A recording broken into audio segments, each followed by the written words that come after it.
আলাইকুম বন্ধুরা, আজকে আপনাদের পাটিসাপটা পিঠা বানানো হয় কিভাবে সেটা দেখাবো। তো চলুন শুরু করা যাক। তো দেখতে পাচ্ছেন প্রথমে আমরা এখানে চালের গুঁড়া নিয়ে নিয়েছি। প্রথমে এটাকে সুন্দরভাবে ভেজে নিতে হবে, তার ভিতরে জ্বালিয়ে রাখা কিছু দুধ দিতে হবে। এর ভিতরে দিয়ে দিতে হবে পরিমাণ মতো গুঁড়া দুধ। এর মধ্যে দিতে হবে কুড়িয়ে রাখা নারিকেল, কিছু পাটালি। তারপর এটিকে সুন্দরভাবে জ্বালিয়ে জ্বালিয়ে আঠালো করে নিতে হবে। দিয়ে দিতে হবে স্বাদমতো চিনি।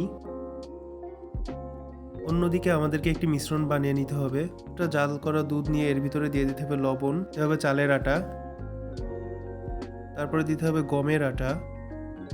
এখানে নেড়েচেড়ে মিশ্রণটাকে তৈরি করে নিতে হবে। দিয়ে দিতে হবে পরিমাণ মতো চিনি। তো আপনারা দেখতেই পাচ্ছেন এখানে আমি মিশ্রণটি রেডি করে নিচ্ছি।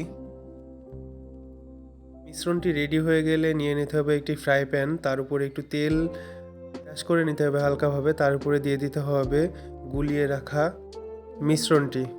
তারপরে এটি শক্ত হয়ে এলে উপরে দিয়ে দিতে হবে খিরসা, এটা আমরা প্রথমেই তৈরি করে রেখেছি। দেখতে পেয়েছেন, এটা জ্বালিয়ে আঠালো করে নিতে হবে এভাবে। তারপরে এভাবে সুন্দর করে ভেজে নিতে হবে প্রত্যেকটা।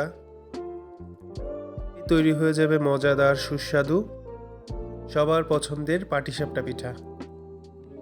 এখানে দেখতে পাচ্ছেন তেলে ভেজে নেওয়ার পরে আমাদের পাটিসাপটা পিঠা রেডি হয়ে গিয়েছে। তো চলুন এখন পাটিসাপটা পিঠা একটু কেটে দেখা যাক এটা কতটা সফট হয়েছে।